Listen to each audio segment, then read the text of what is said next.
Welcome to Rusty Rail's Rail Fanning Special.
This Rail Fanning Special will be about the North Carolina Transportation Museum on the days that we went of May 1st and 2nd. Pulling the train that day was Norfolk and Western locomotive number 620. Number 620 was built by the Electromotive Division of General Motors in 1958. It is a 1,750 horsepower GP9 that was used in freight service on the Norfolk and Western. It was donated to the museum in 1985 and is used on the museum's train ride. So, sit back, relax, and enjoy as Norfolk and Western number 620 powers her way around the North Carolina Transportation Museum. We start off with May 1st. But before we do catch 620 running around the museum, let's take a train ride behind her.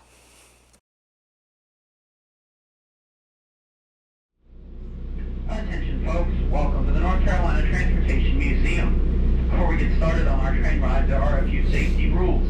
Please remain in your seats at all times while the train is in motion and avoid walking about in between the passenger cars or changing seats. Please avoid messing with any window shades as they are old and fragile. There are no working restrooms on board this train.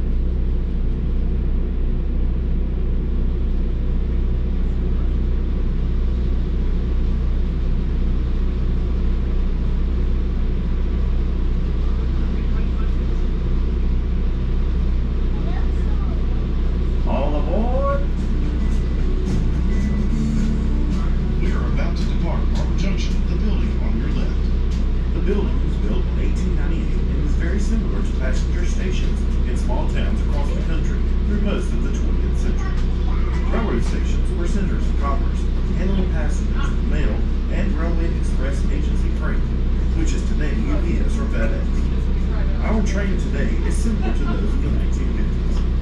Right before the train moves, you'll hear the engineer blowing a horn. Two long blasts like this mean the train will move forward, and three short blasts like this mean the train will back up. Train crews use the horn as well as hand signals, lantern signals, and radios to communicate with each other. As we shove north, the tracks out the right side of the train belong to Norfolk Southern and are part of the route between Washington, D.C. and Atlanta, Georgia. In fact, we are exactly halfway between the two cities, 300 miles each way. That is why Spencer shops are located in this precise location. Amtrak trains also run on these tracks and include the Piedmont, Carolinian, and the Crescent, which run as far north as New York City and as far south as New Orleans. The first tracks were laid here in 1850 by the North Carolina Railroad.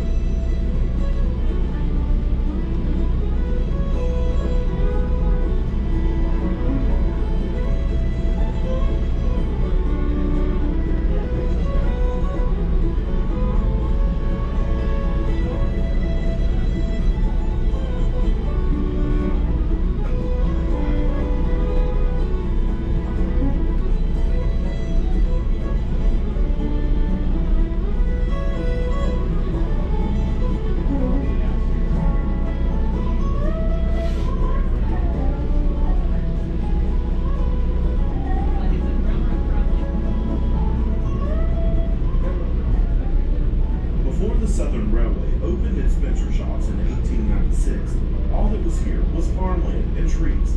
The town of Spencer, like the shops, was named for Samuel Spencer, the president of the railroad. Railroad workers in Spencer had a different living arrangement than textile mill workers in this part of North Carolina. Mill workers generally lived in a company house, shopped at the company store, and made less money than comparable railroad jobs. Rent, utilities, and store items were taken from their wages. Southern Railway employees living in Spencer owned their own house, shopped in the publicly owned stores, and enjoyed higher wages. Railroad jobs were hard to come by, which led many employees to work between 30 and 50 years before retiring. Many families had several generations working at the same time at Spencer shops.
Trip, you may notice the two big silver tanks with the letters SR painted on them out the right side of the train.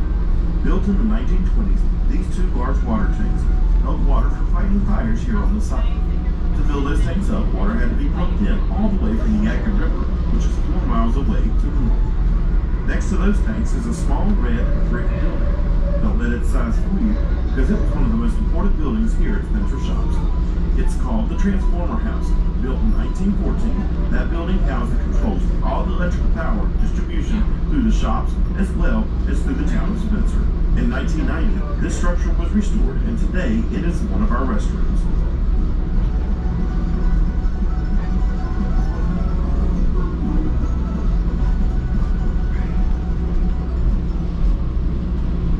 Coming up on the right side of our train, you will see a medium-sized red brick building that's called the Master Mechanic's Office. Built in 1911, the Master Mechanic's Office held the offices of the Master Mechanic, the payroll clerk, office clerks, and the officials of the Danville Division of the Southern Railway. Today, it houses our administrative offices and the gift shop, which we call the gift station.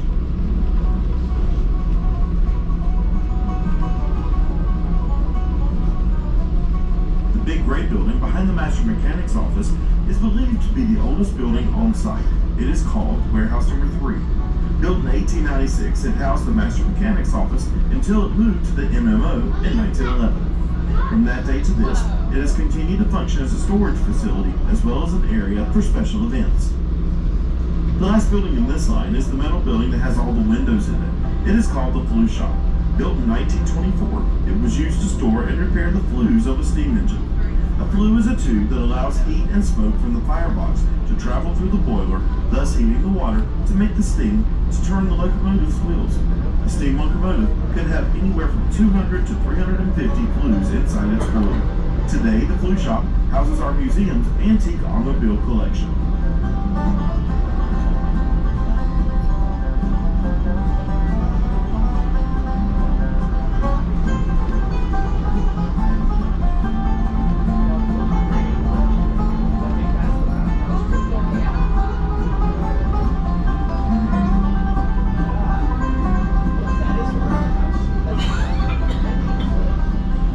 The next building we come to is a smaller red brick building, which will be directly on the right side of our train. This building is called the Oil House. It was built in 1913, and though its building size doesn't look very large, the basement alone was built large enough to hold 5 large oil tanks, each capable of holding up to 52,000 gallons of oil. Every train crew was required to stop there and pick up a supply of oil before going on a mainline run.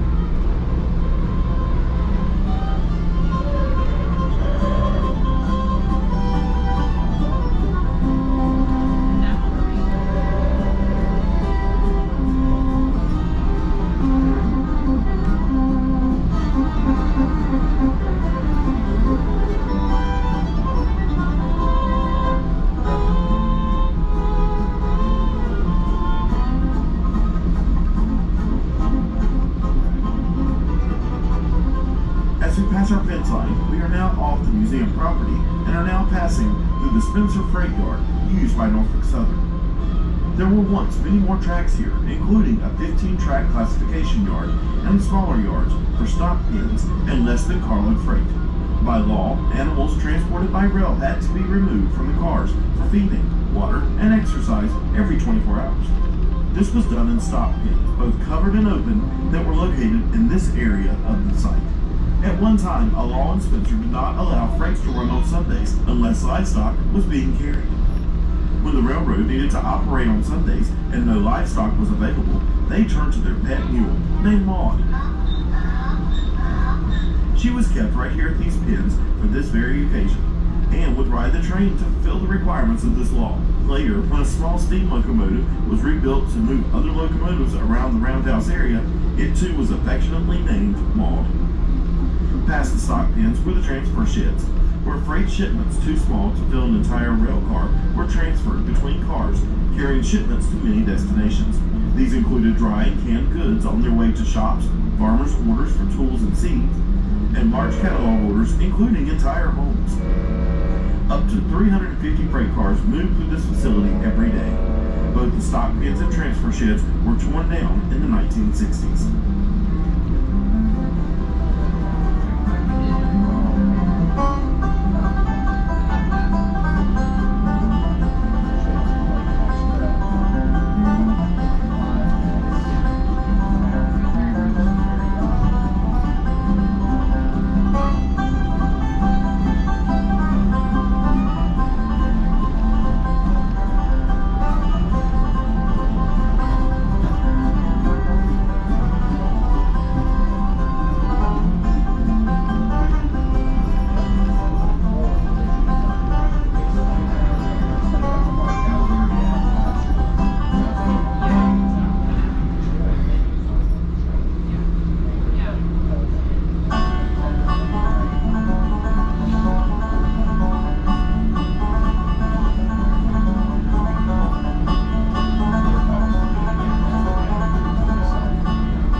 Out the right side of the train, the Spencer Freight Yard is still in current use. The tracks in the South Yard are all that remain of the receiving and classification tracks that once made up the huge yard here at Spencer. This area is still active today and is used for the Salisbury Switcher. The Salisbury Switcher is a local train which takes cars staged from the main line to private rail sidings at different companies all along this section of the Norfolk Southern Rail. You may see its 2 diesel engines as well as its caboose out the right side of the train.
locomotive was built in 1913. The sand house was used to dry screen and store the sand used on locomotives. Today, sand is still used for traction in wet or icy conditions when traveling up a steep grade or even when pulling a heavy load from a complete standstill. Today, our sand house is not in use but still stands here in the south of the yard. When a freight train arrived at Spencer, the locomotive would be cleaned, serviced, and inspected. Workers washed the locomotive with a mix of steam and a cleaning solid, refilled the water, coal, and sand, and thoroughly inspected the entire locomotive. Any defects would be noted on a card, and the locomotive would either be put on the ready tracks to return to service or moved inside for repairs. The roundhouse was used for the majority of repairs, while the back shop was for overhauls and major work taking more than 3 days to complete.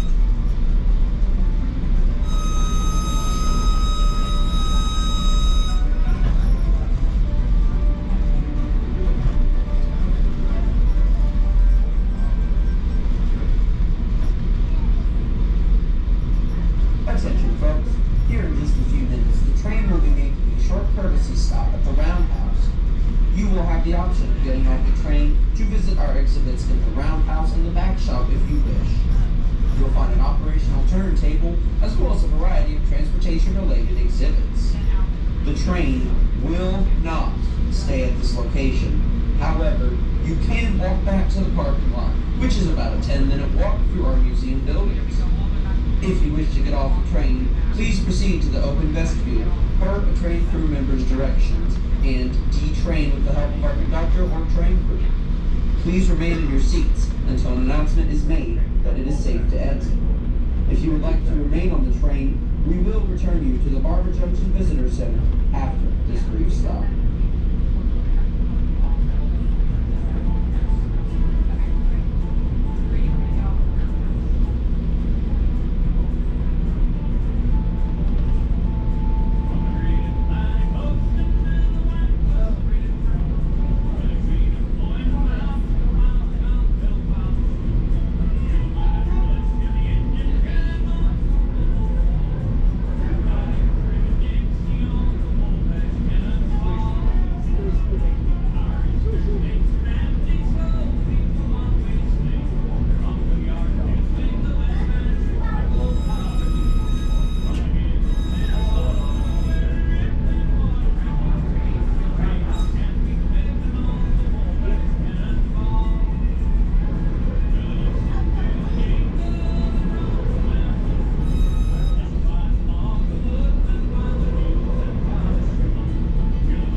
At the Roundhouse, you can follow me out the exit back here. Oh, there's a lot of people out here now.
please follow me out the exit up here.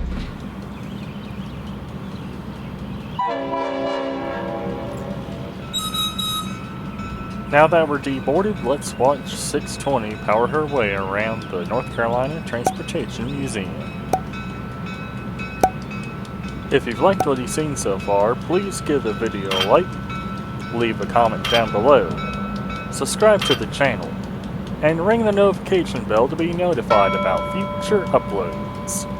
Also, join our Discord.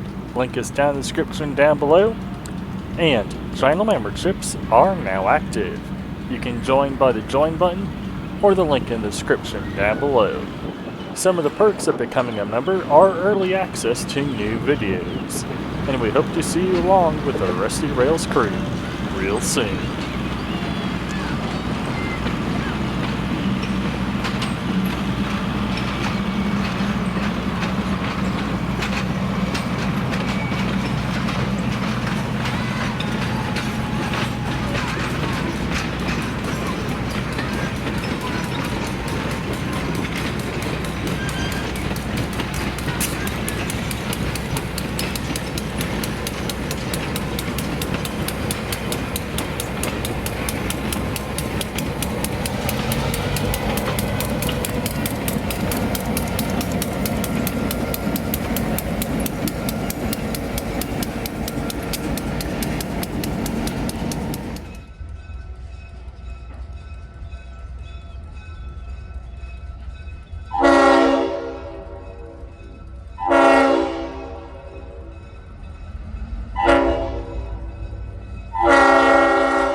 Now that 620 is done for the day, let's take a walk around the North Carolina Transportation Museum, starting off with the Visitor Center, Barber Junction.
It's a long, long way to the other side. Oh, wait a minute, your journey on the midnight line. Well, we pulled in to the station, and I looked all around. Well, my baby's gone to a... Barber Junction was built in 1898. The Barber Junction Depot was located 12 miles to the west in rural Rowan County, connecting the Western North Carolina Railroad from Salisbury to Asheville, and the North Carolina Midland Railroad from Charlotte to Winston-Salem. The depot was used to transfer as a transfer point for both passengers and express freight on the Southern Railway trains. Towns and cities across North Carolina and the United States built their communities around railroad depots due to the convenience of railroad access. Mail arrived at the station via the railway post office cars, while cargo and packages would be processed by railway express agencies. Railroads also used the depot as a means of communication when train crews and processing paperwork. Barber Junction Depot served this purpose for its community until the 1970s. At the Barber Junction Depot, you can buy your ticket for the train ride here at the North Carolina Transportation Museum, along with your admission to the rest of the museum. Now let's start our tour of the North Carolina Transportation Museum. Mind their dust as they're currently rebuilding the deck at the Barber's Junction Depot.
If you've liked what you've seen so far, please give the video a like, leave a comment down below, subscribe to the channel, and ring the notification bell to be notified about future uploads. Also, join our Discord. Link is down in the description down below, and channel memberships are now active. You can join by the join button or the link in the description down below. Some of the perks of becoming a member are early access to new videos. And we hope to see you along with the Rusty Rails crew real soon.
The first building we will be taking a look at will be the back shop.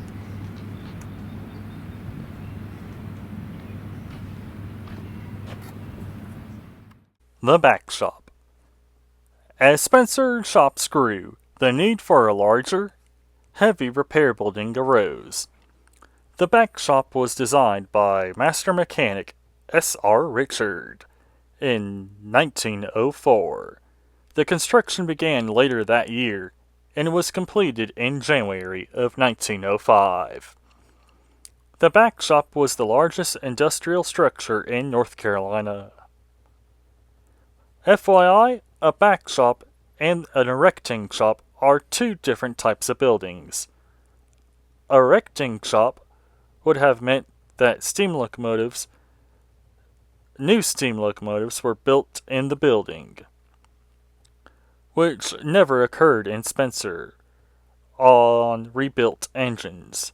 The name back shop refers to a 19th century saying, taking the engine out back, describing the location for heavy repairs which normally took place behind the roundhouse, and also because it was located behind the 15-stall roundhouse that was here at the time.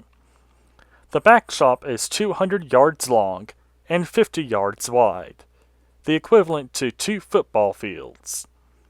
The building originally had 4 tracks entering from the south end, narrowing to 2 inside the building. The mezzanine level contained the machine shop, where steam locomotive parts were made. Up to 15 steam locomotives could be in the back shop at any given time, but at least one locomotive had to be returned to service each day, as required by Southern Railway. The back shop was reworked during the 1940s and early 1950s to overhaul and rebuild diesel locomotives. The building closed in 1960, with locomotive repairs moving to Chattanooga, Tennessee, and Atlanta, Georgia. Now let's enter the back shop.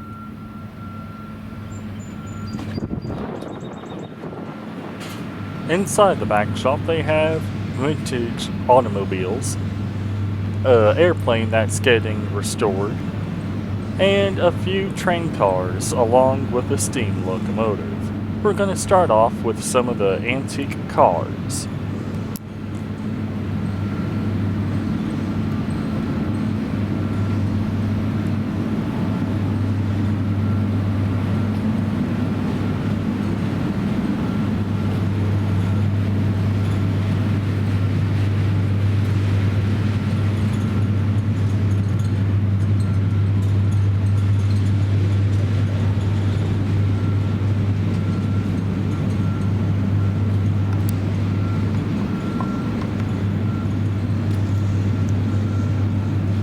Now you may be wondering what that box up in the air with stairs leading to it is. Well, that was where the Spencer shop employees' restrooms were. But during the time that the Spencer shops were active, it was a segregated restroom. They had 9 toilets up there, 3 of them for blacks only, and the rest were for whites only. Kinda unfair, even though there was another one about 100 feet further down.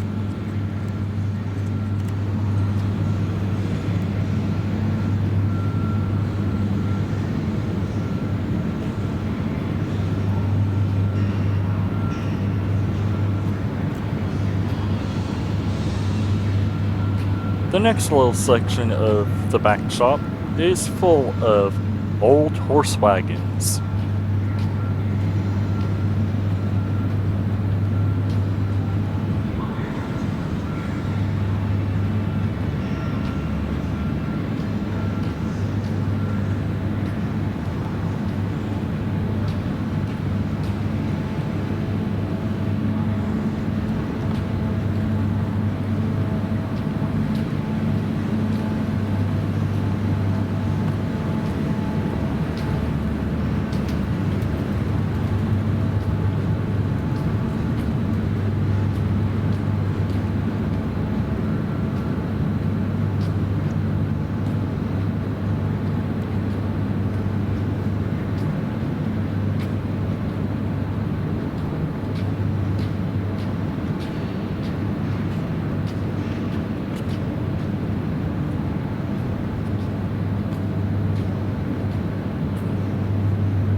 And here's some more old automobiles.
Here is a little preview of the steam locomotive that's in the back shop. Locomotive 1031, an Atlantic coastline locomotive. We'll be getting a little bit closer to 1031 a little later.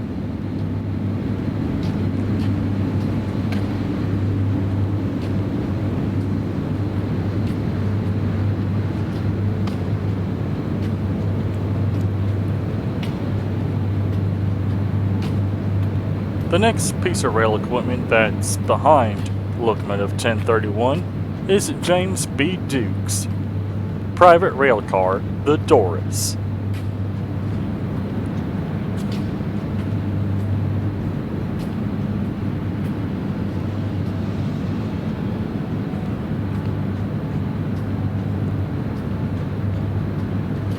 And here's a few airplanes that have been restored at the North Carolina Transportation Museum.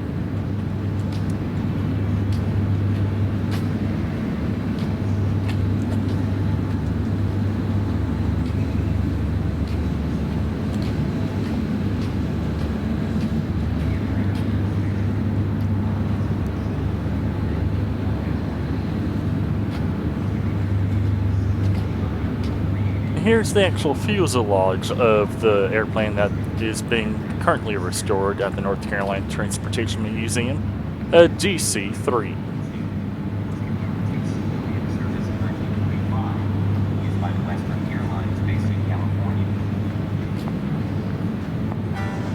Piedmont Airlines purchased the airplane, now redesignated as a commercial DC-3.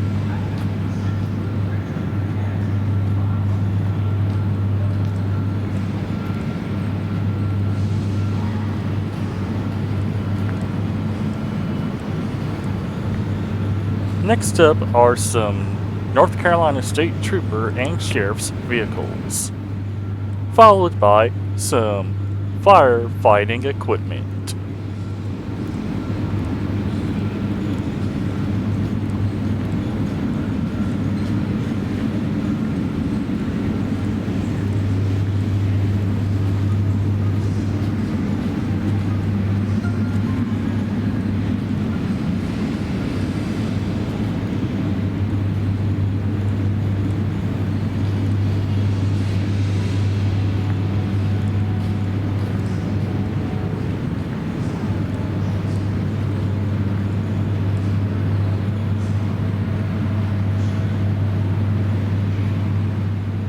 This is what the North Carolina Transportation Museum back shop looked like.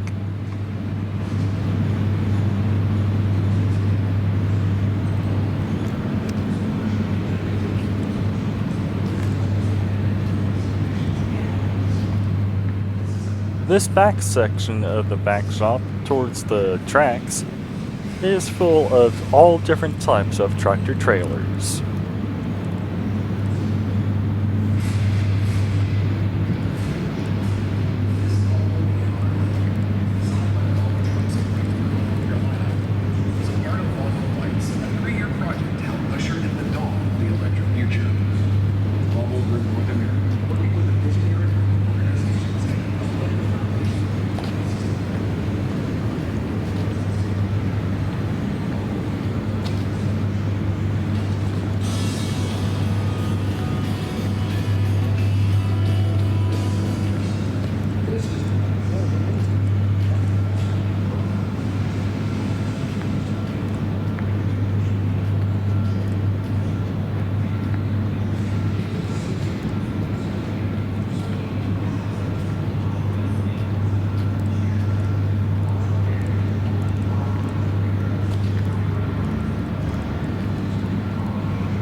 Over on the right side are a few tractors.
Well, that's about it for inside the back shop. Let's head on to the next building, which will be the Roundhouse.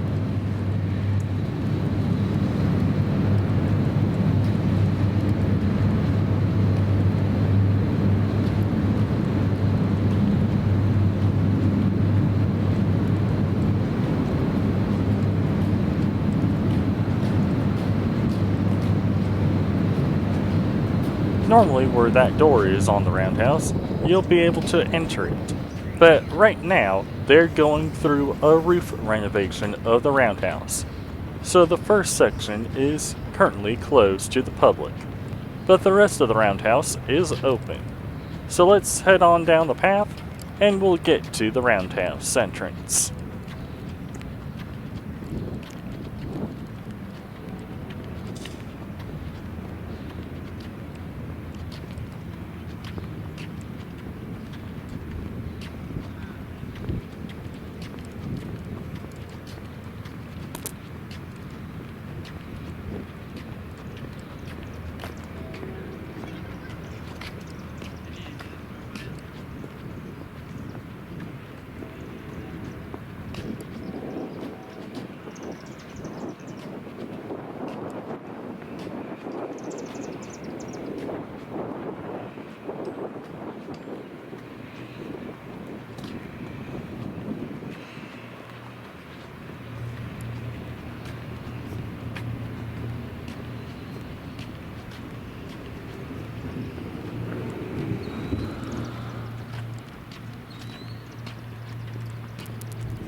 Outside the Roundhouse on display is Atlantic Coastline locomotive number 501, the Champion.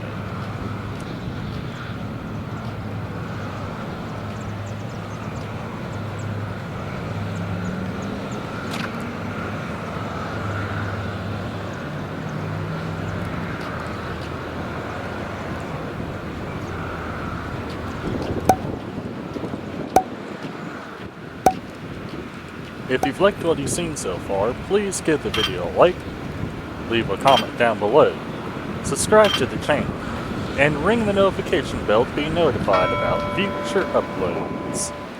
Also, join our Discord.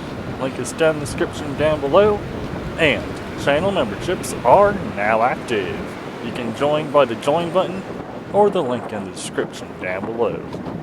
Some of the perks of becoming a member are early access to new videos. And we hope to see you along with the Rusty Rails crew really soon.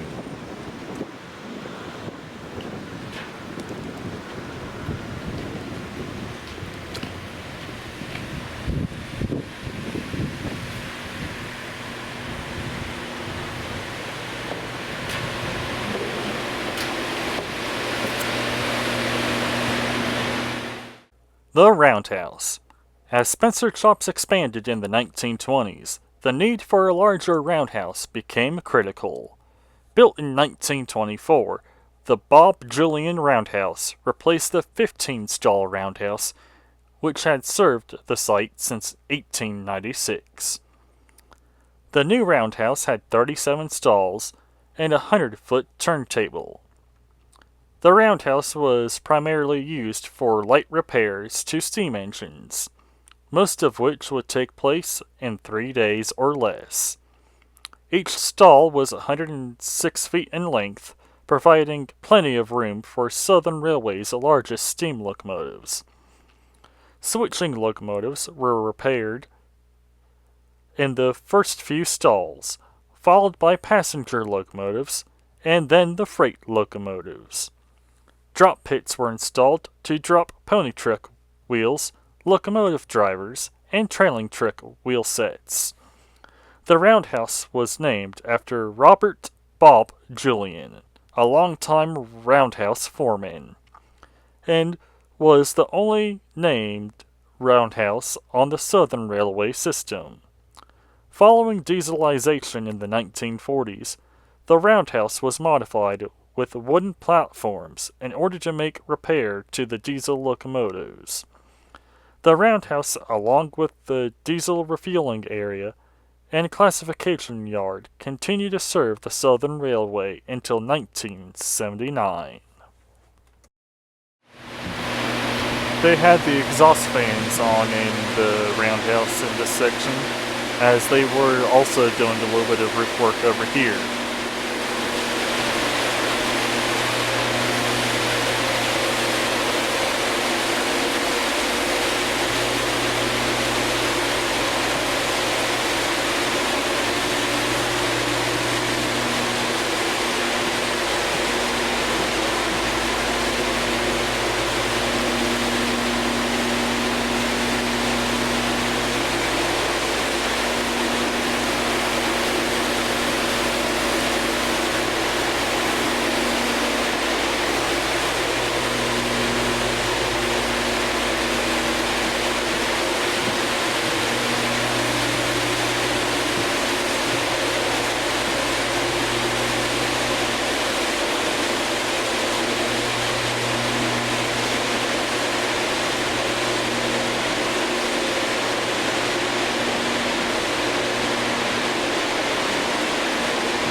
Sure that what kind of need in front of you, very low.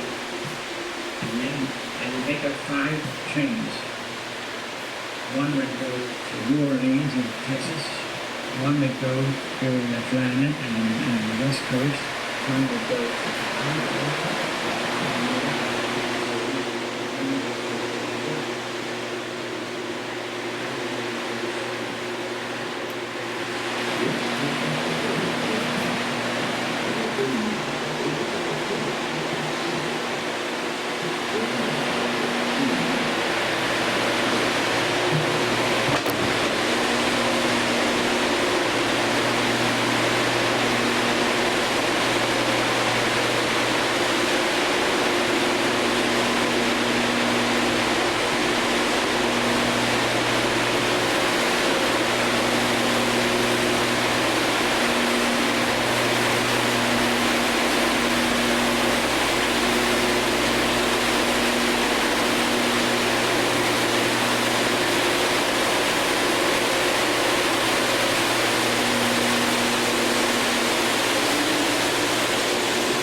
efforts and sacrifice, each demonstrates the vital correspondence of our great nation of darkness, deluge, or disaster.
The only locomotive I've not seen operate here at the North Carolina Transportation Museum is sitting right there, number 6900.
If you've liked what you've seen so far, please give the video a like, leave a comment down below, subscribe to the channel, and ring the notification bell to be notified about future uploads. Also, join our Discord. Link is down in the description down below, and channel memberships are now active. You can join by the join button or the link in the description down below. Some of the perks of becoming a member are early access to new videos.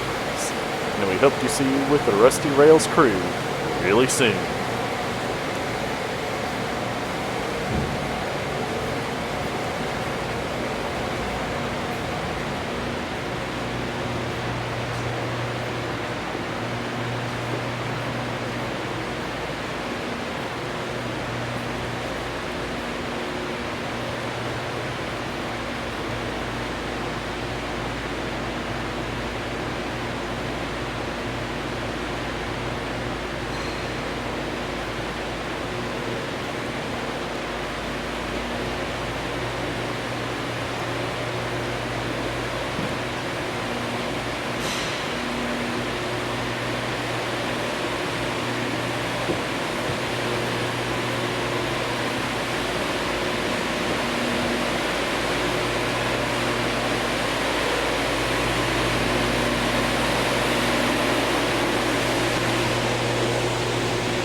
On this tank right here is a motto to live by. Safety is a state of mind.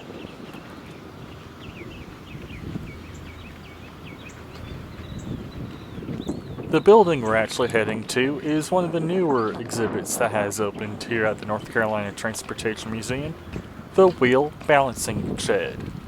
It was used to balance steam locomotive driving wheels.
This hopper car is one of the newer restorations for the railroad, part of the North Carolina Transportation Museum.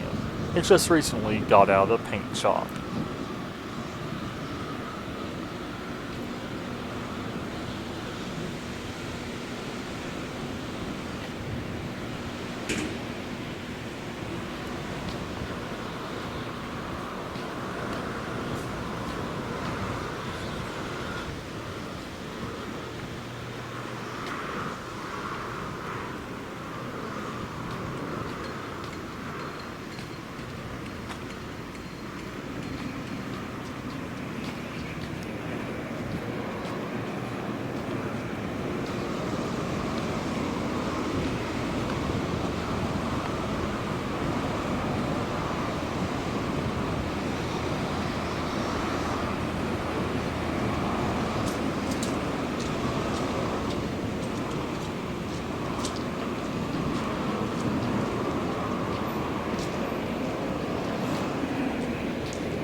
Now let's head on over to the flue shop.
The Flue Shop.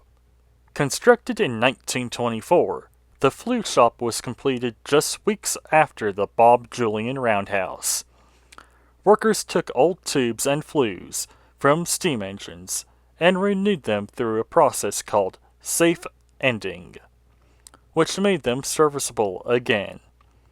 Tubes and flues were located inside the boiler between the front and rear flue sheets and conducted smoke and hot gases from the firebox to the smoke box. With a transfer to diesel operations, the flue shop became the primary location for locomotive electricians, who used the building to test newly repaired equipment and parts for storage. The flue shop now holds the Bumper to Bumper exhibit, an automobile exhibit ranging from a Stanley Steamer steam car all the way up to an electric vehicle. All the vehicles in the Bumper to Bumper exhibit are antique automobiles. This blue car in front of us is the electric vehicle.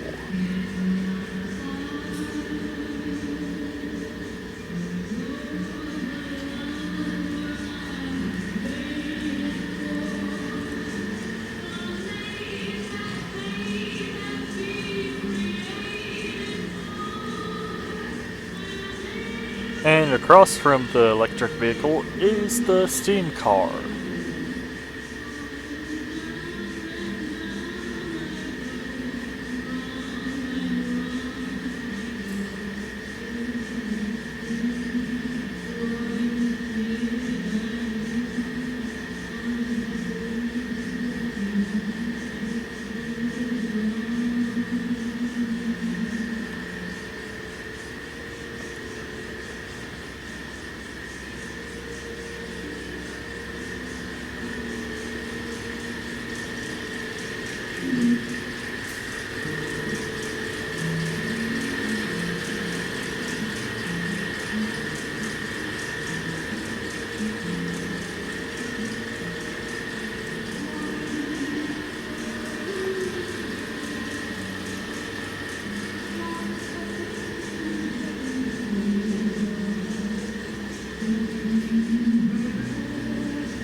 Now let's continue our journey down to the warehouse number 3. Unfortunately, we weren't allowed into the warehouse number 3 as it was closed. It's only open during special events.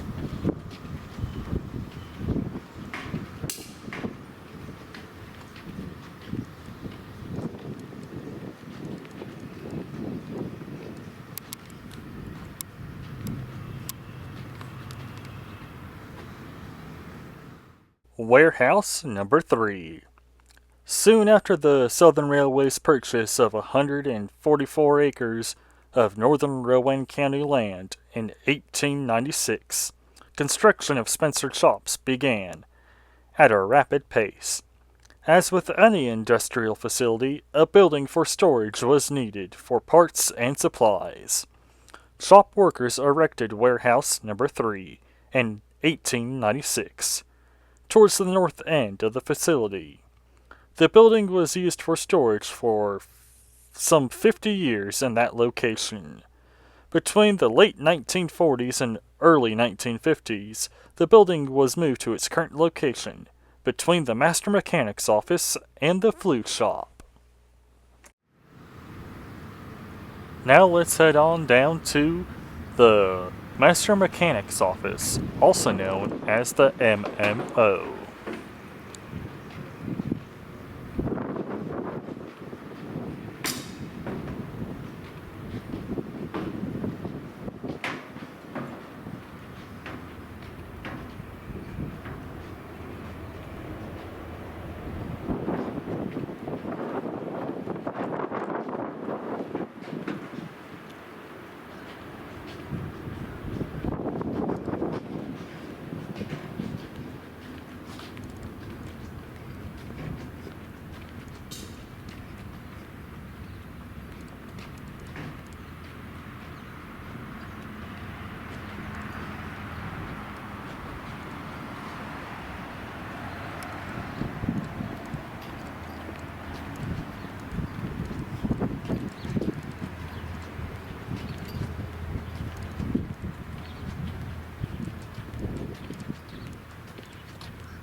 The Master Mechanic's office is home for the gift station, the North Carolina Transportation Museum's gift shop.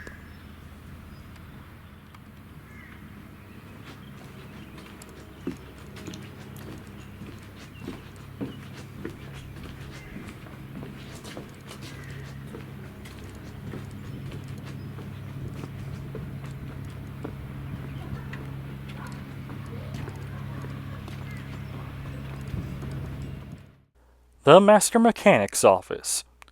In order to add more office space for the growing Spencer Shops facility, construction of the Master Mechanic's office began in 1910 and was completed in 1911. The building was the center of business for the facility and included the office for the Master Mechanic. The Master Mechanic oversaw all repairs and overhauls of steam locomotives and diesel locomotives when they officially arrived. Offices for pay clerks, telephone operators, and administrative assistants were also included. The MMO served as the headquarters of the Southern Railway's Danville District, spanning from Spencer, North Carolina to Monroe, Virginia. With offices located in the front half of the building, the rear half and basement were lined with shelves for parts and supplies, and served as a distribution center. Workers would bring tickets to the window lining the sides of the MMO to request needed parts. Service tracks ran along both sides of the building to unload incoming supplies.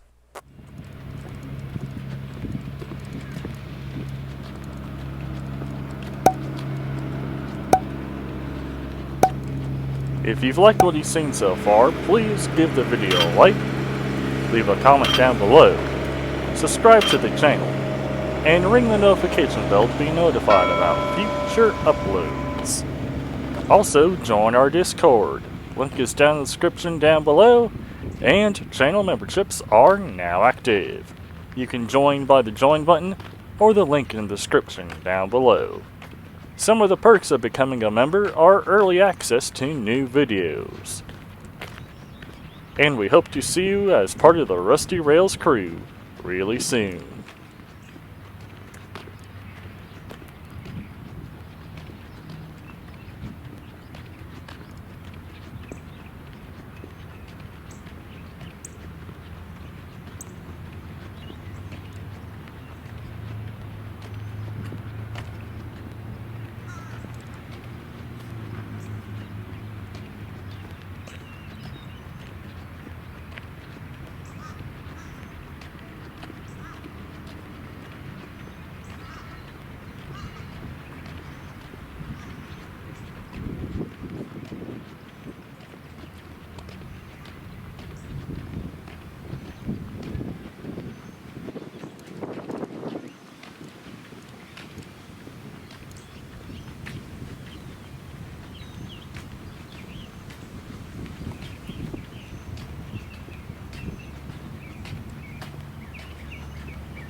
We are back to where we started, the Southern Railroad boxcar. Now, we did catch an NS train, which was the Salisbury local.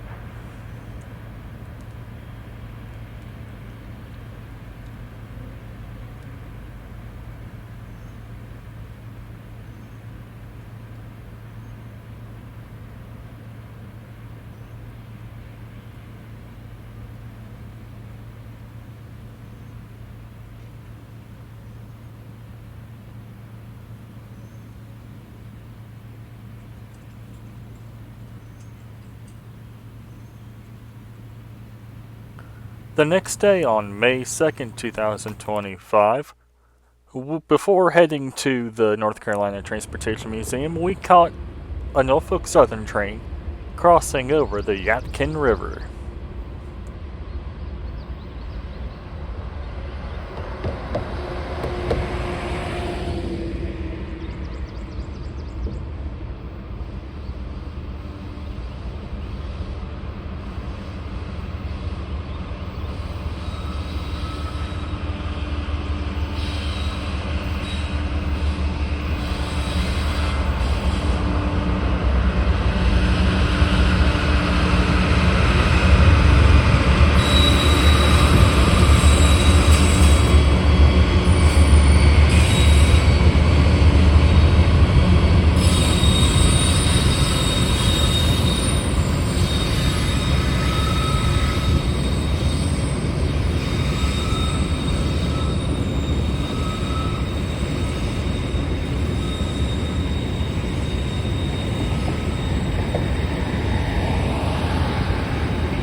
The NS train had to stop due to the Amtrak train that will pass by in a few minutes not clearing the switch. But once the train started moving, I got a good shot of some slack action.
And here comes the Amtrak train.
We are now located at the North Carolina Transportation Museum as number 620 departs Barbers Junction and heads past the Master Mechanic's office.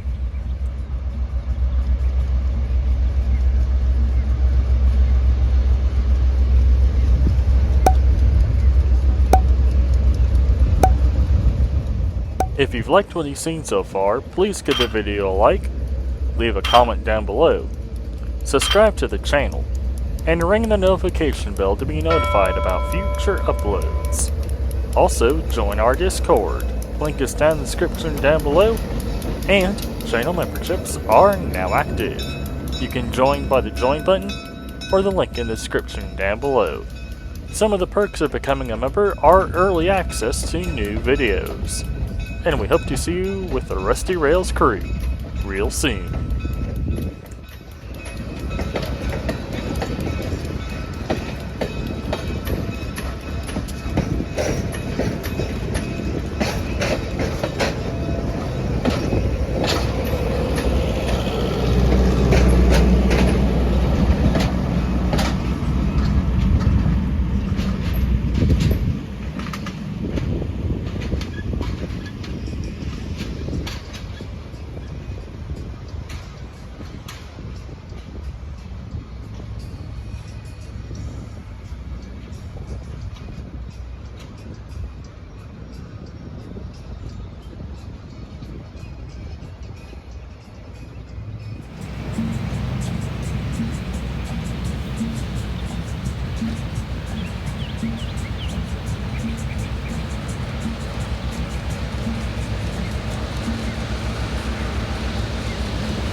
If you've liked what you've seen so far, please give the video a like, leave a comment down below, subscribe to the channel, and ring the notification bell to be notified about future uploads.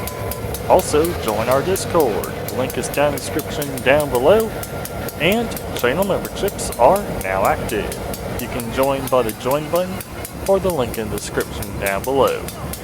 Some of the perks of becoming a member are early access to new videos, and we hope to see you with the Rusty Rails crew really soon. We caught another NS train heading on past the North Carolina Transportation Museum.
What is it like in a caboose?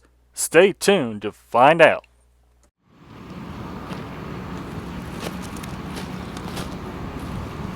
What's it like inside a caboose? Come along and find out.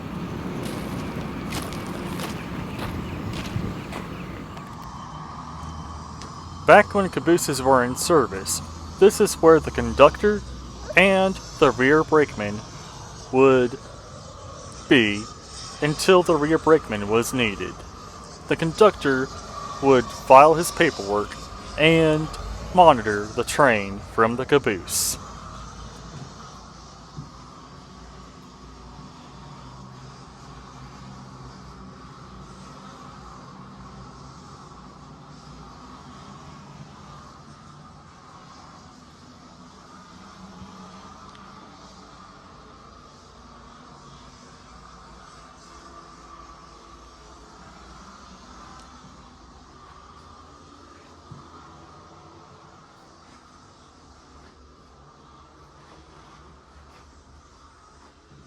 Here's the bathroom for the caboose. I think most of it just went onto the tracks.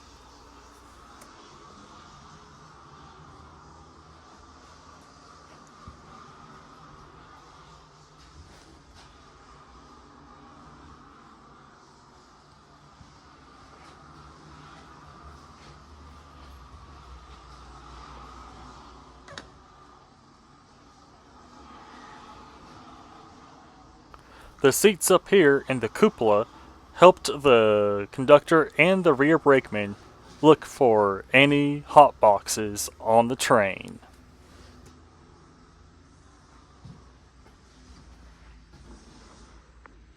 Here's the history of the caboose we're in and why cabooses went obsolete. In 1976, the Norfolk and Western Railway, or the N&W, placed an order for 100 new cabooses with the International Car Company. Cabooses from that order, of which the museum's 555,012 is one of them. They were the last cabooses built for the Norfolk and Western. The car's configuration and appointments came directly from the company's catalog, and they are the typical of the last generation of cabooses built for the America's railroads. The color of this caboose probably reflects tradition rather than function. In the early days, the engineer could glance back at his train and easily spot the red caboose. Spying the car meant the train had not accidentally split in two. Cabooses were often assigned to specific train crews and replaced on a train when the crew changed. This caboose, however, was a pool caboose. It stayed on the train even when the crews changed. That arrangement saved time, and the crews received extra pay to serve on a pool caboose. The car was retired in 1990 after only 14 years of service.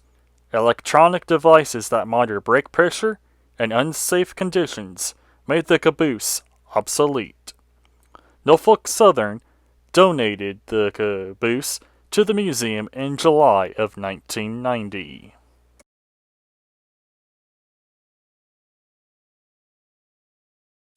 Now, why did a train need a caboose? Well, today cabooses are not used by American railroads, but before the 1980s, every train ended in a caboose, usually painted red, but sometimes painted in the colors which matched the engine at the front of the train. A caboose functioned as a rolling office for the train's conductor and the brakeman. The conductor was the train's captain. Many people think it was actually the engineer that was in control, but the conductor was the one actually in charge. It was his job to ensure that the train arrived at its destination safely, and that all the cargo was delivered properly. It was also his responsibility to ensure that the train was loaded with enough fuel to make it to its destination, and that the train was roadworthy. It became customary in the 1850s to include a small box car at the end of the train where the conductor could do his work and serve as his quarters. As computers became more powerful and electronic communication more passive, the technology began to develop to the point where a caboose could be replaced. Beginning in the 1980s, the railroads began replacing their cabooses with small electronic boxes called flashing rear end devices, or a FRED. The FRED could monitor the air brake system and display the results in the locomotive, rendering the caboose obsolete. Today, a FRED is attached to the end of every train, doing the job 100 years ago that took a crew of dozens to do. The sign was on the coal stove, which heated the caboose and also served as a cooking service for the crew to make food.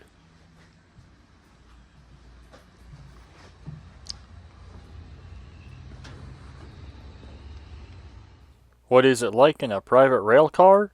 Stay tuned to find out. The car that we toured was James B. Duke's private rail car, called the Doris. Before we enter the Doris, though, here is a brief history of James B. Duke and his involvement with railways or railroads. James B. Duke invested heavily in the railroads, often as a means of providing logistical and transportational support to his tobacco and textile factories. He built one of the early 20th century's most significant and forward-looking interurban rail systems, the Piedmont and Northern Railway. The electric-powered line had a 21-mile section running from Charlotte to Gastonia, North Carolina, and a 98-mile section in South Carolina, running from Greenwood to Spartanburg. Powered by electricity from Mr. Duke's hydroelectric plants, its trains carried passengers and freight, often delivering raw goods to his textile factories and picking up finished products such as rayon and silk blend fabrics. The first trains ran in 1912, and it was a profitable line, earning more than $2 million in 1923. Mr. Duke wanted to stretch from Atlanta to Winston-Salem, but was thwarted by the opposition from rival rail companies. The Dukes also invested in the Cape Fear and Northern Railroad, later renamed the Durham and Southern Railway. Upon completion in 1903, it connected Durham and the towns of Dunn and Duke, which was later renamed Irwin.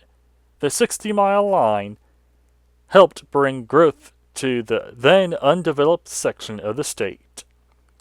Mr. Duke also had his own private rail car, named after his only child.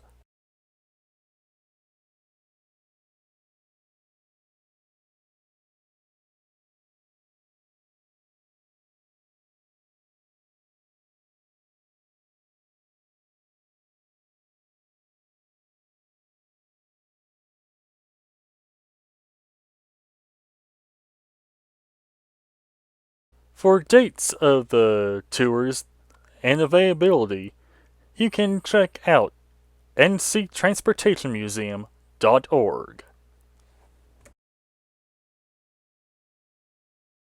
Now let's take a walk around the doors, and then we'll climb on up and tour the inside of the car.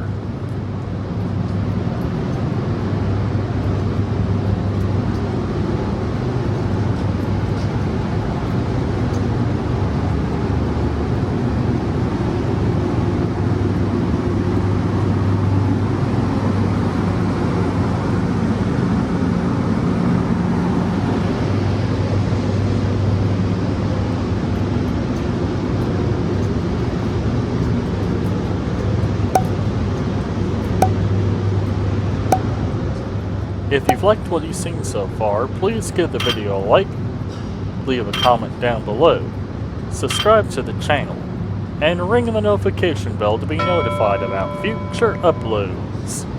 Also, join our Discord. Link is down in the description down below, and channel memberships are now active. You can join by the join button or the link in the description down below. Some of the perks of becoming a member are early access to new videos. We hope to see you along with the Rusty crew real soon.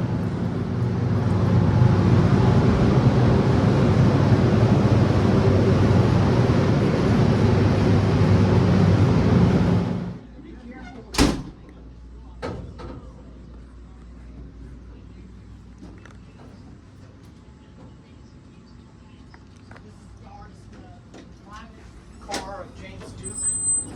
James B. Duke, they called him Buck. That's a nice montage by a local artist that was done in the 20s or 30s, I forget what. And this is the little girl that he named. It was his only child.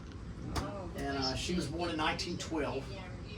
So he named the car after his daughter.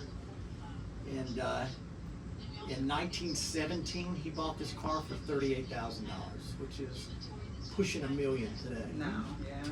And I was just saying to the other gentleman, back in the day of what they call the robber barons, when you take American history, a lot of them had. We've got 3 private cars on this property that were the private cars of very wealthy people. But once air travel took off, then they quit making these. You know, because everybody wanted to get somewhere in a hurry. Yeah. But this car went up and down the eastern seaboard he had a vacation home in Florida, and of course all of his business in the Carolinas, and then he had business in New York, and he had a mansion in Manhattan. Wow. So this car went up and back between New York, and help yourself down the hallway. On your right, as you go back, the first right will be what then they would call the master suite. That would have been Duke and Mrs. Dukes when they would retire. Mm-hmm. You got a bathroom in between.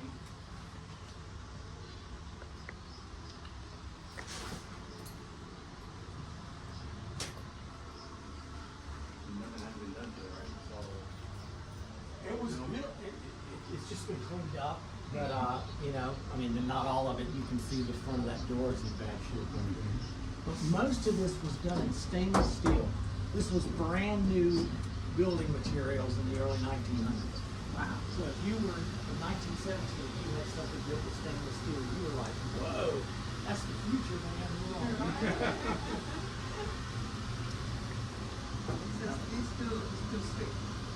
It's the same suite. It was big Mr. Duke in one bed and Mrs. Duke in the other. You know, Unless they flirted at night. you know, we went to Asheville Oh, you to did? the Billboards, Oh, and we yeah. realized this guy Vanderbilt have roofers. The Vanderbilts. Yeah. Yeah, they have yeah. roofers. Yeah.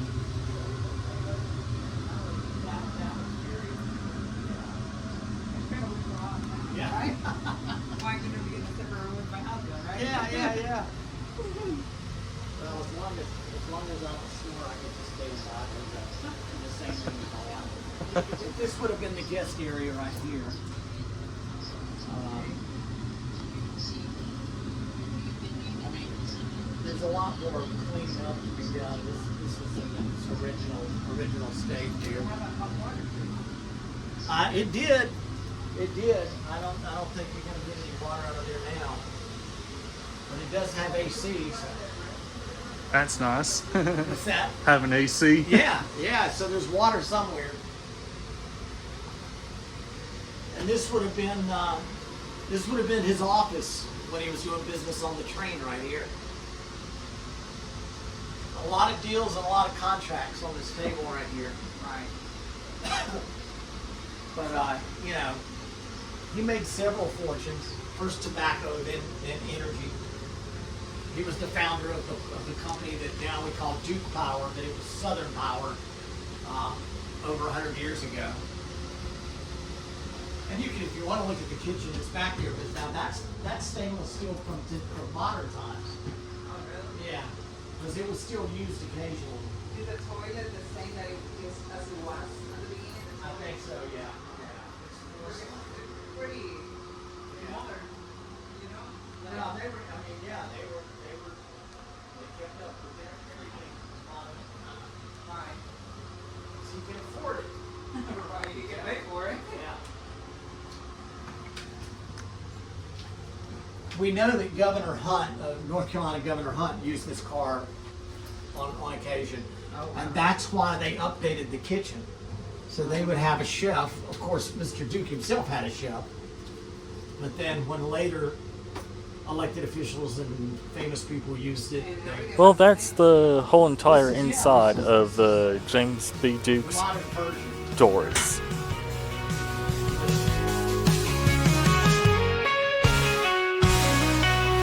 Rusty rails, they call to me, chasing trains, wild and free, rail fanning adventures. Oh, what a sight!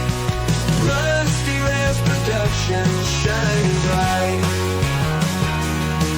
Tracks winding through the land, with camera in hand, I take a stand. Real fanning adventures, oh, what a sight! Rusty Rails production shining bright. Yeah. Tracks winding through the land, with camera in hand, I take a stand. Real fanning adventures, oh, what a sight! Rusty Rails production shining bright. Yeah. Whistles blowing, engines roar. On these rusty rails, I explore.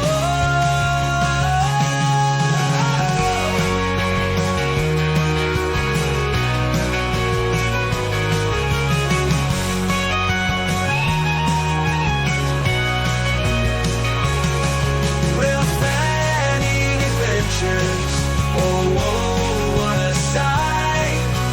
Rusty Rails production shining bright.